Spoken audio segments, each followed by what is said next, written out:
نحمده ونصلي على رسوله الكريم اما بعد فاعوذ بالله من الشيطان الرجيم بسم الله الرحمن الرحيم رب اشرح لي صدري ويسر لي امري واحلل عقدة من لساني يفقهوا قولي ان في خلق السماوات والارض، بے شک آسمان و زمین کی پیدائش میں، آسمانوں کی پیدائش اور زمین کی پیدائش، اگر انسان ان چیزوں پر غور کرے تو حیرت میں ڈوب جائے۔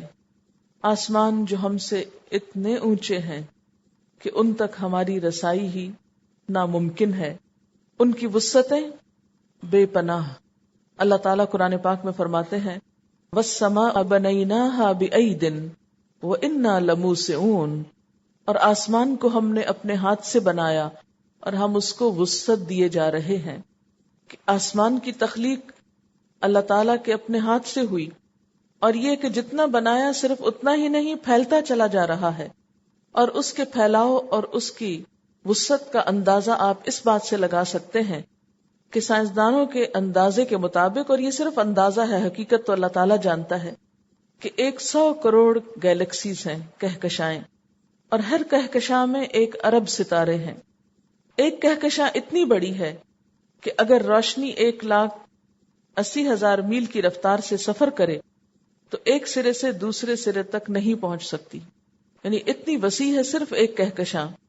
ساری کائنات اتنی وسیع ہے کہ اگر روشنی ہمیشہ کے لیے سفر کرتی رہے تو دوسرا کنارہ ہاتھ نہ آئے۔ یعنی آسمانوں کی وسعت کا اندازہ آپ اس سے لگائیں کہ ہم جو پاسبل ہی نہیں، اگر روشنی اور روشنی کی رفتار کتنی تیز ہوتی ہے، اگر روشنی ہمیشہ سفر کرتی رہے تو ایک کنارے سے شروع ہو کر دوسرے کنارے تک، اس دنیا کے اختتام تک بھی نہیں پہنچ سکتی۔ اس سے ذرا آپ امیجن کریں کہ کتنی بڑی ہے یہ کائنات۔ پھر آپ دیکھیں کہ ان آسمانوں پہ پائے جانے والے ستارے اور سیارے، جن میں سے ایک ایک کا فاصلہ دوسرے سے ہزاروں میل دور ہے۔ مثلا چاند زمین سے 3,70,000 میل دور ہے، 3,70,000 میل دور ہے یہاں سے، اور یہ زمین کے قریب ترین سیارہ ہے، تبھی تو سائنسدان وہاں پہنچنے کا دعویٰ کرتے ہیں، باقی تو اس سے آگے ہیں۔ تو اگر قریب ترین چیز جو ہے وہ 3,70,000 میل کے آلموسٹ 4 لاکھ میل کے فاصلے پر ہے، تو آپ خود سوچیں کہ باقی ستارے اور سیارے ایک دوسرے سے کتنے دور ہوں گے، اور ایک سیارے سے دوسرے تک جانے میں کتنی ایفرٹ اور کتنی انرجی اور کتنا وقت چاہیے، جو ہم انسانوں کے پاس ہے بھی کہاں۔ ہماری تو ساری زندگی بیت جائے تو ہم صرف ستاروں کی گنتی نہیں کر سکتے۔ تو آسمانوں کی پیدائش میں، والارض، اور زمین کی پیدائش میں، یعنی زمین بھی بذات خود اللہ تعالیٰ کی قدرت کا ایک بہترین نمونہ ہے۔ لیکن آپ دیکھیے کہ ہم سب نے پوری زمین بھی نہیں دیکھی، زمین کا ایک پورا چکر بھی نہیں کاٹا، اور جیسا کہ آپ جانتے ہیں کہ زمین کا قطر جو ہے 12,754 کلومیٹر ہے، ڈائیمیٹر جو ہے اس کا، جبکہ جوپیٹر کا 1,82,754 کلومیٹر، اور نظام شمسی کے مرکز یعنی سورج کا قطر جو ہے، ڈائیمیٹر جو ہے 14 لاکھ کلومیٹر ہے۔ سورج جو آپ کو اتنا سا گولا نظر آتا ہے، اگر اس کی پیمائش کی جائے اس کی گولائی میں تو کتنے میل ہے؟ 14 لاکھ۔ جی ہاں، وہ بال جو ہے وہ 14 لاکھ میل کا ڈائیمیٹر رکھتا ہے۔ پھر اسی طرح وہ زمین سے 109 گنا بڑا ہے، 109 گنا، یعنی اگر آپ سورج کے اندر زمینیں ڈالنا چاہیں تو 109 زمینیں آ جائیں گی۔ پھر آپ دیکھیں کہ زمین کی جو ساخت ہے، جو زمین کی جو میک ہے، وہ کتنی حیرت انگیز ہے۔ اس کے اندر کے کور میں لاوا ابل رہا ہے، آگ ہی آگ ہے جو ہر دم جوش کھا رہی ہے، لیکن باہر جس جگہ پر ہم بیٹھے ہیں وہ کتنی ٹھنڈی اور آرام دہ ہے، اور بہت کچھ اگانے کے قابل ہے، سرسبز ہے، پرسکون ہے، اور اتنے اس کے اندر طوفان آتے ہیں کہ اگر اس کی وجہ سے ہلنا شروع کر دے تو ہم اس پر کھڑے نہ ہو سکیں۔ پھر آپ دیکھیں کہ اس فضا کے اندر جس طرح زمین رکھی گئی ہے، شمالاً اور جنوباً، یعنی شمال اور جنوب میں، نارتھ اور ساؤتھ میں ایک طاقتور مقناطیسی نظام ہے، یعنی ایک میگنیٹک فیلڈ ہے جس کی وجہ سے بجلیاں کڑکتی ہیں، جو ہوا کی نائٹروجن کو نائٹرس آکسائڈ میں بدل کر زمین پر اگنے والے پودوں کے لیے کھاد مہیا کرتا ہے۔ یعنی بجلی کا کڑکنا ایسے ہی نہیں ہے کہ آپ کو ڈرانے کے لیے، بلکہ اس سے بھی کچھ مقصود ہے پھر اسی طرح سمندروں میں چلنے والے بحری جہاز جو ہیں اور ہواؤں میں اڑنے والے طیارے اسی مقناطیسی نظام کی وجہ سے اپنا راستہ تلاش کر پاتے ہیں. اب دیکھیں نا، جب جہاز زمین سے اٹھتا ہے اور آسمان کی طرف جاتا ہے تو بعض اوقات 9-10 کلومیٹر زمین سے فاصلے پر ہوتا ہے جب جہاز اڑ رہا ہوتا ہے. تو اس کو کیسے پتا چلتا ہے کہ اس نے کہاں جا کے اترنا ہے؟ ایسے ہی تو نہیں کہ اوپر چلا گیا اور بس جدھر کو آیا جا رہا ہے اور پھر اچانک اس کو پتا چل جاتا ہے کہ کراچی سے اسلام آباد آ چکا ہے. تو یہ اس میگنیٹک فیلڈ کی وجہ سے ہے کہ پھر مقناطیسی آلات کے ذریعے وہ ڈائریکشنز معلوم کرتے ہیں کہ کتنے اینگل پر کتنے زاویے پر جا کے کہاں اترنا ہے. اسی طرح سمندر میں آپ کھلے سمندر میں چل پڑتے ہیں جہاز لے کے، آپ کو کیسے پتا چلے گا کہ کدھر کو جانا ہے؟ ہوائیں آپ کو جدھر لیے چلے جائیں ادھر چلے جائیں گے؟ نہیں، ایک خاص اینگل پہ آپ ایک خاص ڈائریکشن پہ سفر کرتے ہیں اور پھر اپنی منزل پہ جا بھی پہنچتے ہیں. ورنہ خشکی کے مقابلے میں پانی جو ہے وہ 3 گنا زیادہ ہے، اور عین کھلے سمندر میں جب انسان ہوتا ہے تو اسے کچھ پتا نہیں چلتا کہ دائیں بائیں آگے پیچھے کیا ہے. دن کو تو پھر بھی سورج کی وجہ سے پتا چل سکتا ہے کہ مشرق مغرب کدھر ہے. رات کو کیسے پتا چلے؟ اگرچہ ستاروں سے بھی راہ پاتے ہیں لوگ، لیکن بسا اوقات بادل ہوتے ہیں اور ستارے بھی نظر نہیں آ رہے ہوتے آپ کو. تو پھر اس سمندر میں رات کے 12 گھنٹے گزارنا کھڑے ہو کر تو نہیں گزاریں گے، کسی طرف کو چلیں گے تو صحیح. کدھر کو چلیں گے کون بتائے گا؟ اللہ تعالیٰ نے کیسا زبردست نظام رکھا کہ جس سے آپ رات کو بھی اپنا راستہ پا لیتے ہیں اور چلتے چلے جاتے ہیں. پھر اسی طرح زمین کے ارد گرد جو ہے وہ ریڈیائی لہروں کا ایک جال بچھا دیا، یعنی پورا ایک نیٹ ہے کہ جس کی وجہ سے اس کرے کی حفاظت ہوتی، اور یہ صرف زمین کے ارد گرد ہے اور سیاروں کے ارد گرد یہ حفاظت موجود نہیں ہے. گیسز کا ایک پورا غلاف ہے زمین کے ارد گرد، جس کی وجہ سے ستاروں کی ٹوٹ پھوٹ جو ہے وہ زمین پہ اثر انداز نہیں ہوتی. یعنی زمین سے 700 میل اوپر اوزون گیس کا غلاف چڑھایا گیا ہے، 700 میل اوپر حفاظت کے لیے، تاکہ سورج کی الٹرا وائلٹ ریز جو ہیں وہ ہم تک نہ پہنچیں. لیکن ہم نے ان میں بھی شگاف کر دیا اور اپنے لیے بہت سی مصیبتیں کھڑی کر لی. ان فی خلق السماوات والارض، یقیناً آسمان و زمین کی پیدائش میں، واختلاف اللیل والنہار، رات اور دن کے اختلاف میں. رات اور دن کا اختلاف کیا ہے؟ خلف کہتے ہیں پیچھے کو، اور اختلاف ہوتا ہے ایک دوسرے کے پیچھے آنا. رات جاتی ہے تو دن آتا ہے، دن جاتا ہے تو رات آتی ہے. پھر اسی طرح اختلاف کا معنی ہوتا ہے دونوں کے رنگ یا دونوں کے مزاج میں فرق. دن میں آپ دیکھیں کہ دھوپ ہوتی ہے، زمین کا نقشہ کچھ اور ہوتا ہے. رات میں اندھیرا ہوتا ہے، زمین کا نقشہ کچھ اور ہوتا ہے. یہ رات اور دن کا پلٹ پلٹ کر آنا جو ہے، یہ بھی اللہ تعالیٰ کی قدرت کی نشانیوں میں سے ایک نشانی ہے.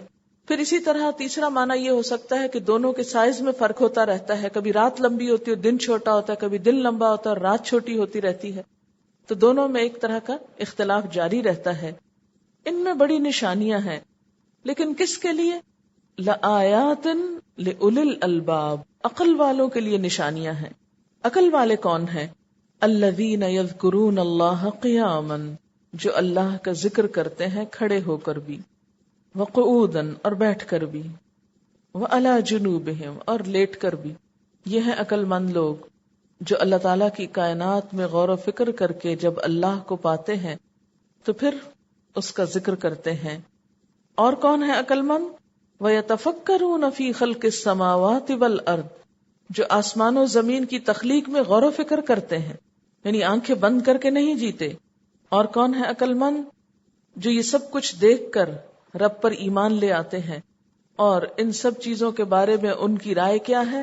ربنا ما خلقت هذا باطلا، اے ہمارے رب تو نے یہ سب کچھ باطل، بیکار، بے مقصد پیدا نہیں کیا. سبحانک، پاک ہے تو، فقنا عذاب النار، تو ہم کو آگ کے عذاب سے بچا لے. یعنی ان کے دل میں اللہ کی ایسی عظمت اور ایسی ہیبت بیٹھتی ہے کہ وہ اپنے انجام کے بارے میں فکر مند ہوتے ہیں.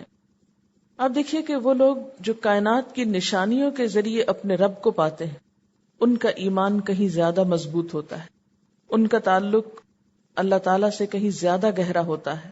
اس میں ایک واقعہ میرے سامنے ہے، آپ کو پڑھ کے سناتی ہوں. لکھا ہے کہ 1909 کا ذکر ہے، اتوار کا دن تھا. علامہ مشرقی کسی کام کے لیے باہر نکلے تو دیکھا کہ مشہور ماہر فلکیات سر جیمز جینز چرچ کی طرف جا رہے تھے۔ علامہ یہ دیکھ کر حیران ہوئے کیونکہ عام طور پر بڑے سائنسدان مذہبی رسومات کے قائل نہیں ہوتے۔ علامہ مشرقی نے بڑھ کر انہیں سلام کیا۔ سر جیمز نے حیرت سے پوچھا، بولو کیا چاہتے ہو؟ مشرقی نے کہا، 2 باتیں عرض کرنا چاہتا ہوں۔ سر جیمز بولے، ہاں کہیے۔ مشرقی نے کہا، پہلی بات یہ ہے کہ بوندا باندی ہو رہی ہے، لیکن آپ نے چھتری بغل میں رکھی ہوئی ہے، اسے کھولا نہیں۔ وہ اپنی بدحواسی پہ مسکرائے اور چھتری کھول لی۔ مشرقی نے کہا، دوسری بات یہ کہ آپ چرچ کی طرف عبادت کے لیے جا رہے ہیں۔ مشرقی کے اس سوال پر سر جیمز لمحے بھر کے لیے خاموش رہے، پھر بولے، آپ آج شام کو چائے میرے ساتھ پیجیے، بیٹھ کر چائے پہ بات کریں گے۔ مشرقی شام کو سر جیمز کے گھر پہنچ کے وہ انتظار کر رہے تھے۔ تپائی پہ چائے لگی ہوئی تھی۔ سر جیمز نے اجرام فلکی کے حیرت انگیز نظام کی بات شروع کی۔ ان کے لامتناہی فاصلے، پہنائیاں، پیچیدہ مدار کی تفصیلات بیان کرنے لگے۔ ان کی باتیں سن کر مشرقی کا دل اللہ کی کبریائی و جبروت پر دہلنے لگا۔ خود سر جیمز کی حالت یہ تھی کہ ان کے بال کھڑے ہو گئے، آنکھیں حیرت سے پھٹی ہوئی تھی، ہاتھ کانپ رہے تھے، آواز لرز رہی تھی۔ بولے، عنایت اللہ، جب میں خدا کی تخلیق کے کارناموں پر نظر ڈالتا ہوں تو میرا دل رواں رواں اللہ کے جلال سے لرزنے لگتا ہے۔ جب گرجے میں جا کر کہتا ہوں اللہ تو عظیم ہے، تو میرے جسم کا رواں رواں اس کی شہادت دیتا ہے۔ مجھے عبادت میں دوسروں کی نسبت 1000 گنا زیادہ کیف حاصل ہوتا ہے۔ علامہ مشرقی نے کہا، عالی جا، اس بات پر مجھے قرآن حکیم کی ایک آیت یاد آ گئی ہے، اجازت ہو تو اس کا مطلب بیان کروں؟ وہ کہنے لگے، ضرور۔ مشرقی نے عربی میں آیت پڑھی، کہنے لگے کہ اس کا مطلب یہ ہے کہ اللہ سے صرف علم والے ہی ڈرتے ہیں۔ کیا واقعی؟ سر جیمز حیرت سے چلائے، یہ وہ حقیقت ہے جسے میں نے سالہ سال کے مطالعے اور مشاہدے کے بعد جانا۔ محمد صلی اللہ علیہ وسلم کو اس عظیم حقیقت کا علم کیسے ہوا؟ اگر یہ آیت قرآن میں موجود ہے تو بے شک قرآن الہامی کتاب ہے۔ تو اس سے 2-3 باتیں پتہ چلتی ہیں۔ ایک تو یہ کہ جو لوگ کائنات میں غور و فکر اور مشاہدہ کرتے ہیں، وہ جب اپنی آنکھوں سے کائنات کی وسعتیں دیکھتے ہیں تو جو عظمت اور ہیبت اور جلال اللہ تعالیٰ کا ان کے دل میں آتا ہے وہ عام انسان کے دل میں نہیں آ سکتا۔ اور پھر ہم جیسوں کی زندگی کے جس میں کبھی نیچر پر اور کائنات پر غور و فکر ہی نہ ہو، ہم آسمان دیکھیں بھی تو کبھی اوپر سر اٹھا کر نہ دیکھیں، اور اب تو دیکھنا بھی کیا، اس لیے کہ اتنی روشنیاں نیچے ہیں روشنیوں کے شہر میں کہ آسمان کی روشنیاں اور ستارے نظر ہی نہیں آتے۔ اسی طرح دن میں اتنا گرد و غبار ہے کہ اصل اس کی شکل نظر ہی نہیں آتی۔ ہم لوگوں نے کیا آسمان کو دیکھنا اور زمین کو دیکھنا، زمین پہ اتنی سڑکیں بن چکی ہیں اور اتنی عمارتیں کھڑی ہو چکی ہیں کہ زمین کی مٹی کی خوشبو بھی میسر نہیں۔ تو یہ سب چیزیں جو اللہ تعالیٰ کی محبت اور اللہ تعالیٰ کی عظمت پیدا کرنے والی ہیں، جب تک ان کو دیکھا نہ جائے، ان میں غور نہ کیا جائے تو صحیح معنی میں ایمان مکمل نہیں ہوتا۔ اسی لیے عقل مند لوگوں کی صفات کیا بتائی گئی؟ وہ جو اللہ کا ذکر کرتے ہیں، اور یہ نہیں کہ کوئی مخصوص اوقات انہوں نے مقرر کر رکھے ہیں، ہر وقت کرتے ہیں اور ہر حالت میں کرتے ہیں، کھڑے بھی کرتے ہیں، بیٹھے بھی کرتے ہیں، لیٹ کے بھی کرتے ہیں، کیونکہ ہم نے تو اپنے پاس سے شرطیں لگائی ہیں، نہیں لیٹ کے نہیں کرنا، بیٹھ کے کرنا ہے، کونے میں خاموشی سے۔ یہ خود ساختہ شرائط جو ہیں انہوں نے بھی دین کو بہت مشکل بنا دیا، اور دین کا جو فطری حسن تھا وہ مسخ ہو کر رہ گیا۔ اور پھر آپ دیکھیں کہ وہ صرف ذکر نہیں کرتے، کیونکہ ہمارے ہاں تو تصور یہ نا کہ جو ذکر کرے وہ فکر نہ کرے، وہ ہر فکر سے آزاد ہو کر کرے، لیکن یہاں کیا ہے، ذکر اور فکر ساتھ ساتھ ہیں، جو ذکر بھی کرتے ہیں اور غور و فکر بھی کرتے ہیں۔ اور پھر کس نتیجے پہ پہنچتے ہیں کہ یہ سب کچھ ایسے ہی کھیل تماشے کے طور پہ نہیں بن گیا، یہ بے مقصد نہیں بنا۔ اور ان کو پھر سب سے زیادہ فکر کس بات کی ہوتی ہے کہ جو رب اتنا بڑا ہے، اتنا عظیم ہے، اتنا قدیر ہے، مجھے تو اس کے سامنے جا کر کھڑے ہونا ہے، اس کو جواب دینا ہے، اس کو حساب دینا ہے، پھر میرا ہوگا کیا، میں تو تہی دامن ہوں، میرے پاس تو کچھ نہیں۔ پھر ان کو اپنا وجود جلتا ہوا محسوس ہوتا ہے اور وہ تڑپ کے پکار اٹھتے ہیں، فقنا عذاب النار، اللہ ہم کو آگ کے عذاب سے بچا لے۔ تو اس سے کیا پتہ چلتا ہے کہ ذکر ہو یا فکر ہو، عبادت ہو یا کائنات میں غور و فکر ہو، دونوں ہی اچھے کام ہیں، لیکن دونوں ہی بامقصد طریقے سے ہونے چاہیے۔ آج ہماری مشکل کیا ہے، جو لوگ ذکر کر رہے ہیں ان کو غور و فکر سے کوئی واسطہ نہیں، جو غور و فکر کے لیے لیبارٹریوں میں بیٹھے ہوئے ہیں ان کو ذکر سے کوئی تعلق نہیں، اور دونوں ہی کسی نتیجے پہ نہیں پہنچتے، جبکہ نتیجے پہ پہنچنا ضروری ہے۔ ربنا ما خلقت ھذا باطلا، یعنی اس کے ذریعے زندگی کا مقصد پہچاننا ضروری ہے، اور پھر اپنی آخرت کی فکر ضروری ہے۔ یعنی یہ ذکر اور فکر دونوں ہمیں ہمارے انجام کے بارے میں خبردار کرے، اس کی تیاری کے لیے تیار کرے۔ لیکن لوگوں کا حال کیا ہے؟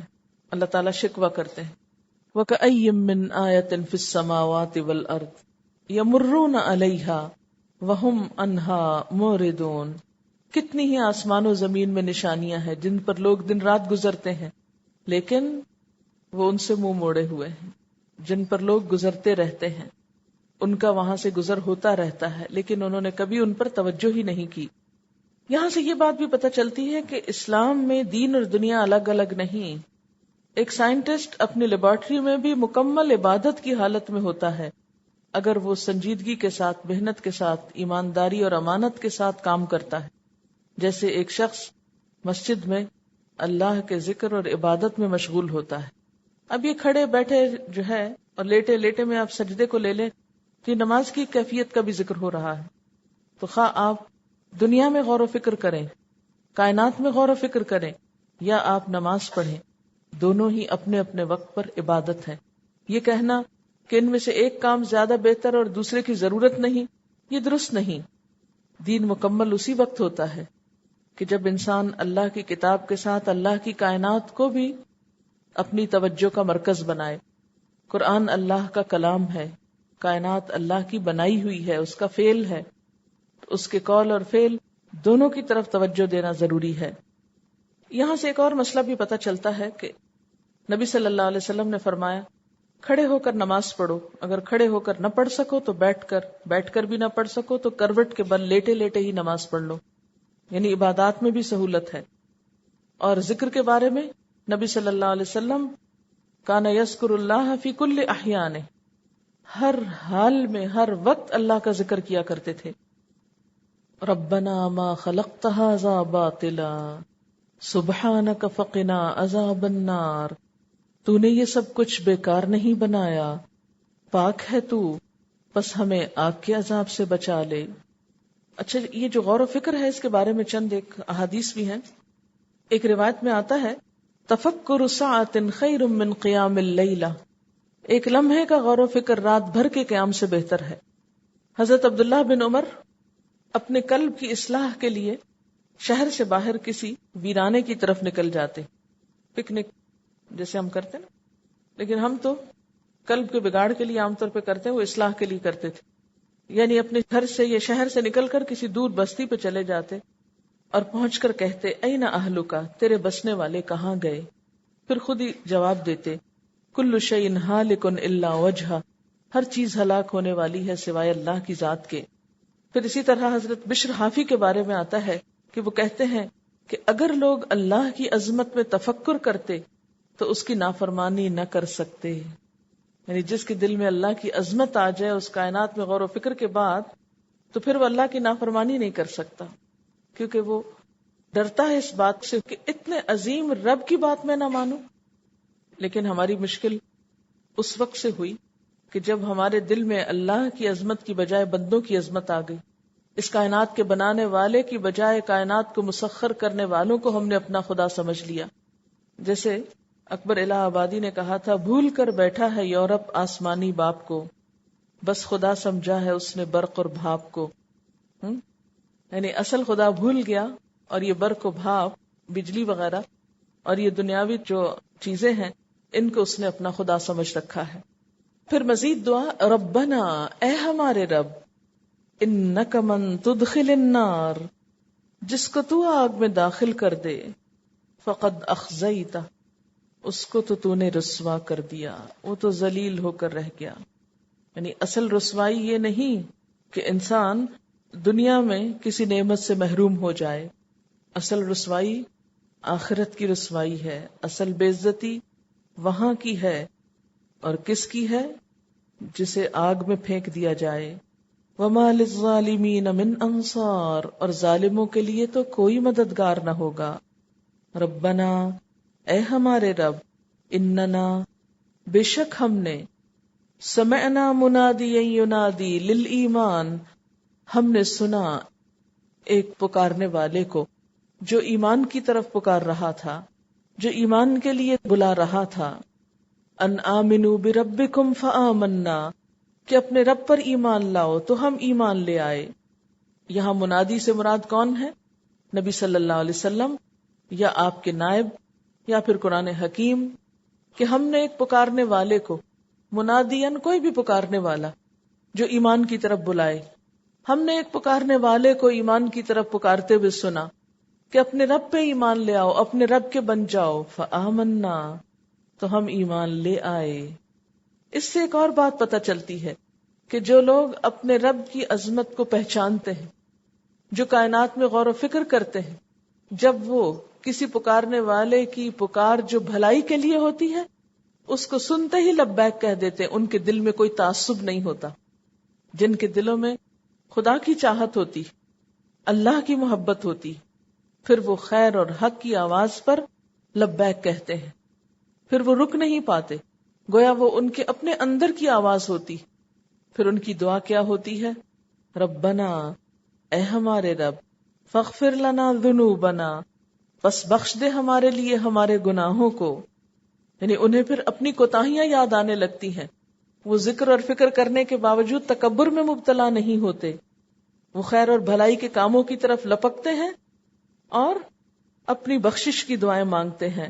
وَكَفِّرْ عَنَّا سَيِّئَاتِنَا، اور ہماری برائیاں ہم سے دور کر دے، ہماری خطائیں ہم سے دھو ڈال۔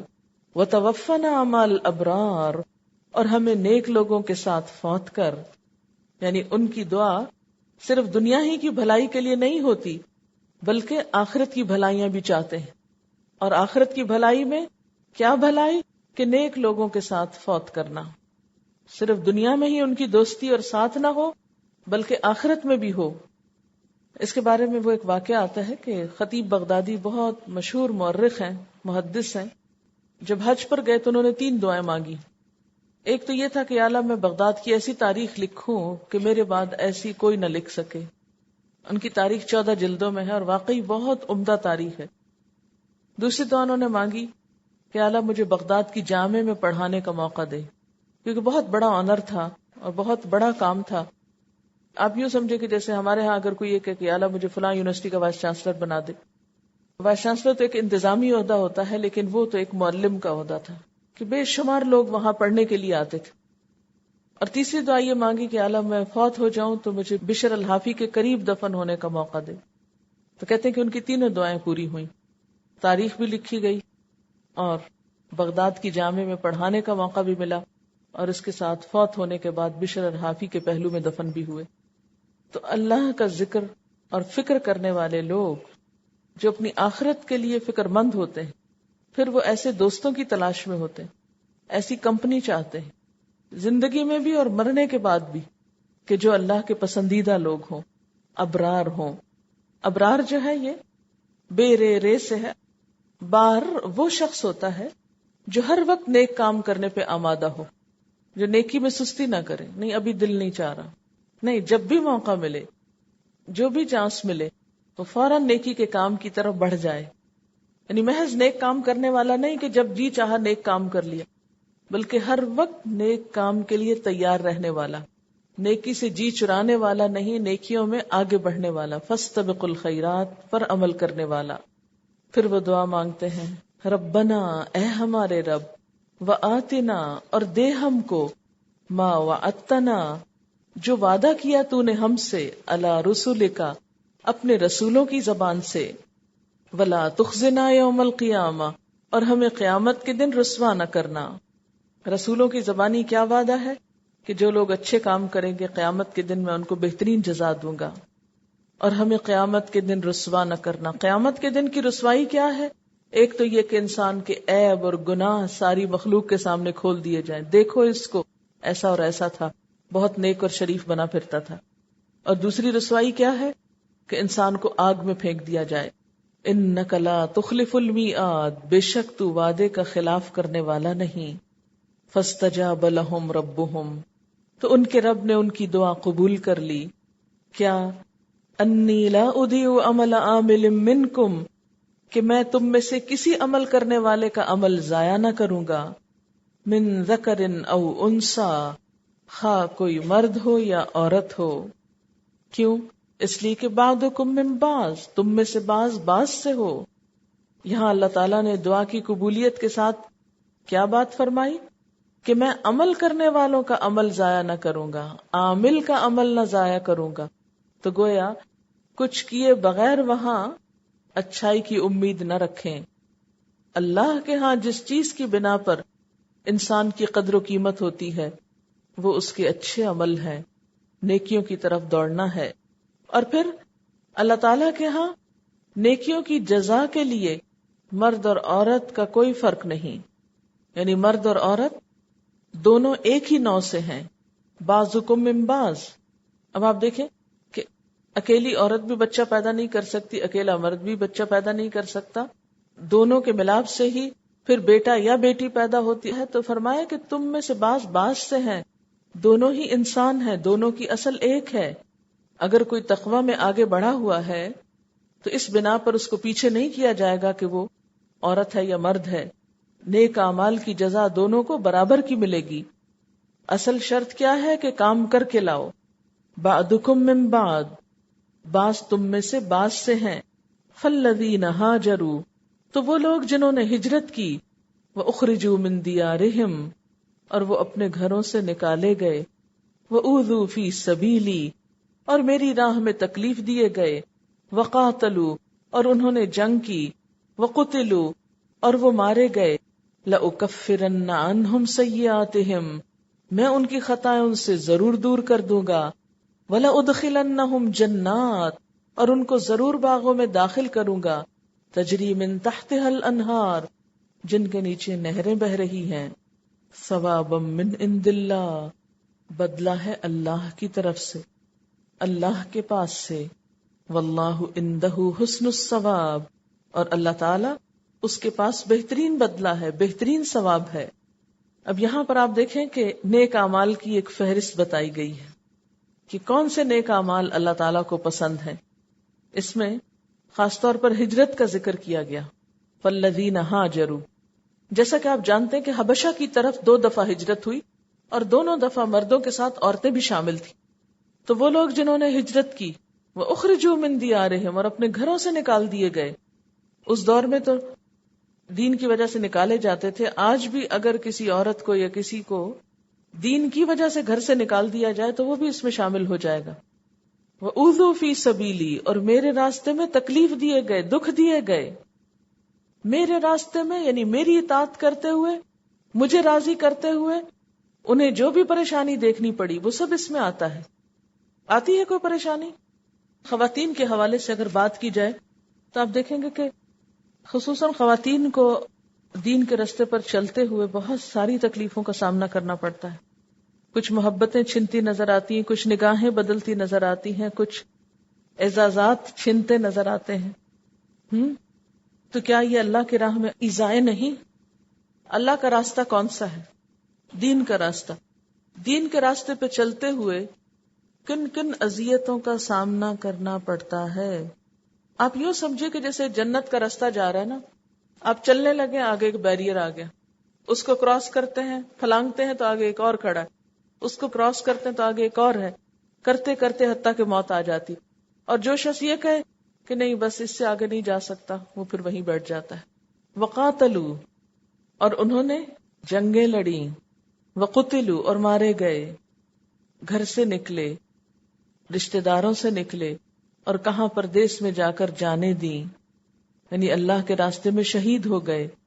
لَأُكَفِّرَنَّ عَنْهُمْ سَيِّئَاتِهِمْ، میں ان کے سارے گناہ معاف کر دوں گا. شہید کے تو آپ کو معلوم ہے کہ خون کا پہلا قطرہ زمین پہ گرتے ہی سارے گناہ معاف ہو جاتے ہیں.